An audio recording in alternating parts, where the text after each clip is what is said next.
नमस्कार, मैं हूं प्रेम सिंह प्रासर। आज आपसे बात करूंगा यूट्यूबरों के बारे में। बता दूं कि हमारा देश जो है वो लोकतांत्रिक देश है और लोकतांत्रिक देश में जब बाबा साहेब भीमराव अंबेडकर ने संविधान लिखा था तो उन्होंने देश में चार स्तंभ, इस देश को चलाने के लिए चार स्तंभ बनाए थे: विधायिका, न्यायपालिका, कार्यपालिका और मीडिया। बता दूं कि इनमें से तीन ऐसी व्यवस्थाएं हैं, विधायिका, न्यायपालिका और कार्यपालिका, जो जनता की नौकर है, यानी कि जनता उनके द्वारा किए जाने वाले कार्यों के लिए उनको वेतन देती है। वो वेतन कैसे देती है? तो जनता अपने दिनचर्या में जो भी इस्तेमाल करती है उन सभी में टैक्स लगता है और वो टैक्स जो है उनके वेतन के लिए और देश की हर तरह की व्यवस्था के लिए ही जाती है वो पैसा। लेकिन मात्र एक मीडिया ही है जिसको ना सरकार पैसा देती है ना जनता पैसा देता है। वो देश का चौथा स्तंभ इसलिए कहा गया है क्योंकि वो हर तरह की जानकारियां, वो चाहे जनता से संबंधित हो चाहे सरकार से संबंधित हो, वो एक दूसरे के बीच आदान प्रदान करती है। लेकिन बता दूं कि इधर कुछ दिनों में देश की जो चौथी स्तंभ है वो अपने बिंग से हटकर अलग काम करना शुरू कर दी है। अब कैसे काम करना शुरू कर दी है? आप जब अपना टीवी खोलते होंगे और न्यूज़ देखने के लिए तो सबसे पहले आजकल ज़्यादातर टीआरपी के लिए विदेशों की खबर ज़्यादा होती है। फलाने देश से युद्ध हो रहा है, ये हो रहा है, वो हो रहा है। अगर उससे समय बचता है तो हमारे देश में नेता क्या कर रहे हैं, नेता कहाँ घूम रहे हैं, कैसे कैसे बयान दे रहे हैं और कैसे कैसे मुद्दों पर डिबेट होती है, वो भी आप लोग देख ही रहे होंगे। उसके बाद अगर समय बचता है तो हमारे देश के सेलिब्रिटी, बड़े बड़े उद्योगपति की खबरें आती हैं। अंतिम में जो बचा हुआ होता है उसमें बस यही दिखाया जाता है कि किस किसान ने आत्महत्या कर लिया, कहाँ दुर्घटनाग्रस्त हो गई, इतने जनता मर गए, कहाँ अपराधियों ने जनता को मारा, कहाँ बलात्कार हुआ। एक्चुअल में जो मेन जड़ है, मेन मुद्दा है, उसको अब मीडिया नहीं दिखाती है।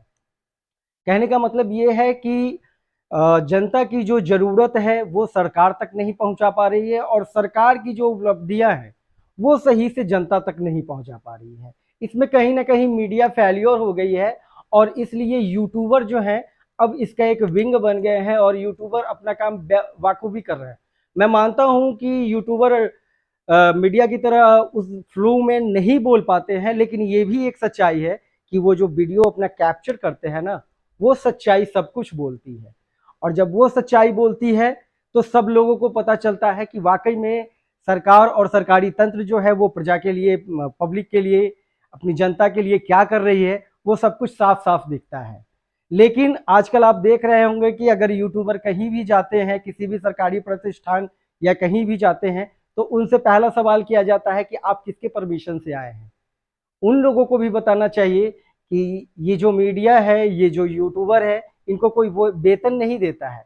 ये लोकतांत्रिक व्यवस्था के चौथे स्तंभ हैं और इनको कहीं भी जाने के लिए और किसी से सवाल पूछने के लिए किसी से परमिशन लेने की ज़रूरत नहीं है।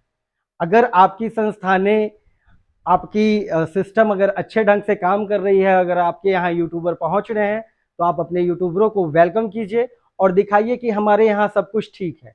लेकिन जैसे ही आप सवाल करते हैं कि आप किन से पूछ कर आए हैं और किन से परमिशन लेके आए हैं, तो कहीं न कहीं ऐसा महसूस होता है कि आपसे, आपके सिस्टम में कुछ न कुछ त्रुटियाँ हैं।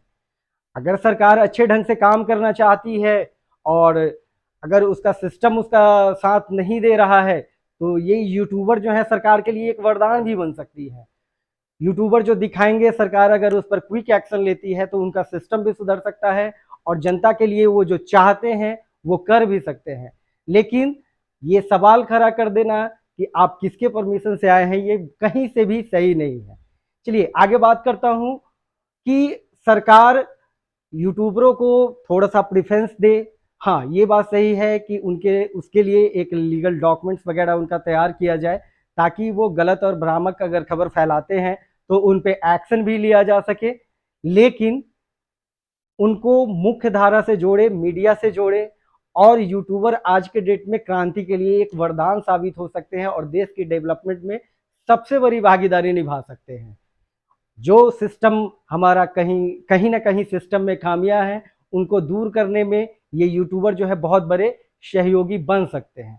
अदरवाइज मीडिया की तो आप स्थिति देख ही रहे होंगे, खबर भी ऐसी चलाती हैं बहुत बड़ा भयावह, दिल को दहला देने वाला, रूहें कँपा देने वाला, डरा देने वाला। लगता है जैसे अब हम न्यूज़ नहीं देख रहे हैं, लगता है ऐसे जैसे वो हॉरर मूवी दिखा रहे हैं। पता है ऐसा वो क्यों करते हैं? वो इतनी सारी जो खबर दिखा रहे हैं अब बस टीआरपी के लिए दिखा रहे हैं और पैसा कमाने के लिए। शायद आज काफ़ी दिनों से आप लोगों ने देखा होगा कि बहुत सारे बड़े-बड़े जो एंकर हैं न्यूज़ के, उन्होंने न्यूज़ चैनल से किनारा कर लिया और अब वो खुद यूट्यूब पे आ गए हैं। पता है यूट्यूब में एक स्वतंत्रता झलकती है, यूट्यूब पे कोई दबाव नहीं होता है।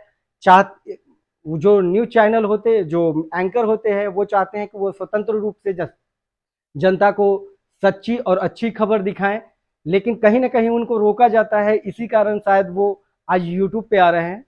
तो यूट्यूबरों का सहयोग किया जाना चाहिए और यूट्यूबरों को बढ़ाना चाहिए ताकि हमारे देश में अगर क्रांति आ रही है, डिजिटल क्रांति, तो यूट्यूबर भी भागीदार बने और हमारे देश को विकास करने में पूरी अपनी भूमिका निभा सके।